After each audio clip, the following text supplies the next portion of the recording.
Welcome to horror world. आज की कहानी बहुत ही दिलचस्प है, तो चलिए यहीं से शुरू करते हैं। एमिली अपने हाई स्कूल रियूनियन को लेकर बहुत उत्साहित थी।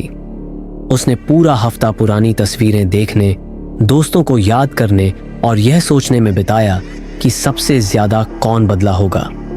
रियूनियन की जगह तक पहुंचने में 2 घंटे लगते थे, इसलिए मुझे उम्मीद थी कि वह मुझसे संपर्क करेगी, शायद अपने पुराने दोस्तों की कुछ तस्वीरें भेजेगी।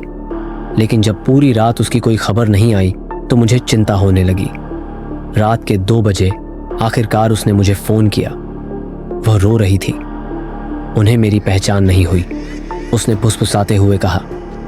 मैं तुरंत बिस्तर पर बैठ गया, पूरी तरह सतर्क। तुम्हारा क्या मतलब है? उन्होंने सोचा कि मैं मर चुकी हूं। वह सुबह तक घर पहुंची, पीली और कांपती हुई। मैंने उसके लिए चाय बनाई, उसे बैठाया और पूरी कहानी समझने की कोशिश की।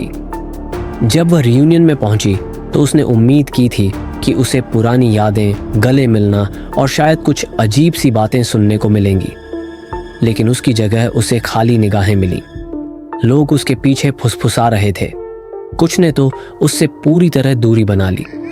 फिर रात के बीच में उसकी एक पुरानी दोस्त सारा आखिरकार उसके पास आई और उसने जो पहली बात कही वह थी, ये मजाक नहीं है। एमिली ने नर्वस होकर हंसते हुए कहा, तुम्हारा क्या मतलब है? सारा का चेहरा गुस्से से तमतमा गया।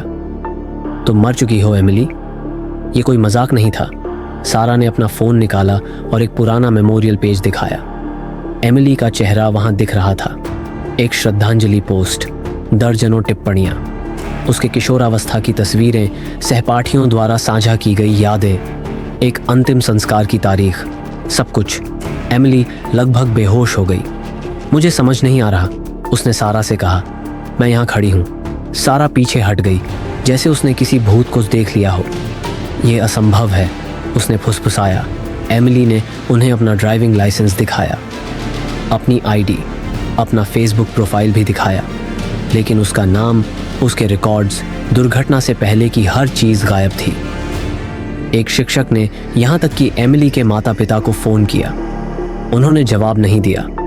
जब वह रियूनियन से बाहर निकली तो किसी ने उससे अलविदा तक नहीं कहा।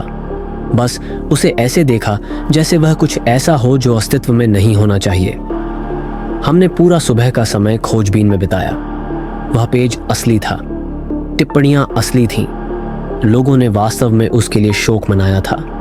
इंटरनेट के मुताबिक एमिली रॉबर्ट्स की 18 साल की उम्र में एक कार दुर्घटना में मौत हो गई थी। एक हिट एंड रन केस। उसे इसका कोई याद नहीं था।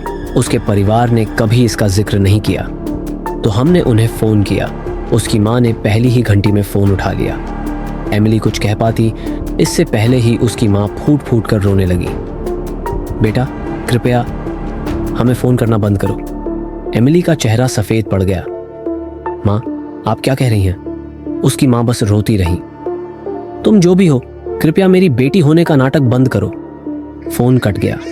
मैंने देखा कि एमिली मेरे सामने टूट गई। वह हिस्टेरिकल नहीं थी, उसने रोया भी नहीं, बस सामने खाली देखती रही, जैसे उसका दिमाग जो हो रहा था उसे समझ ही नहीं पा रहा था। मैंने उसे समझाने की कोशिश की कि यह कोई गलती होगी, लेकिन मुझे पता था कि यह सच नहीं था, क्योंकि मैंने भी कुछ गलत महसूस करना शुरू कर दिया था। उसकी पुरानी तस्वीरें, बचपन की तस्वीरें मेरे फ़ोन से गायब हो गई थी। उसका जन्म प्रमाण पत्र हमारे दस्तावेज़ों से गायब था, और जब मैंने कांपते हाथों से हमारी शादी का लाइसेंस देखा, उसका नाम उस पर नहीं था, सिर्फ मेरा सिग्नेचर था, एक खाली जगह जहां उसका होना चाहिए था।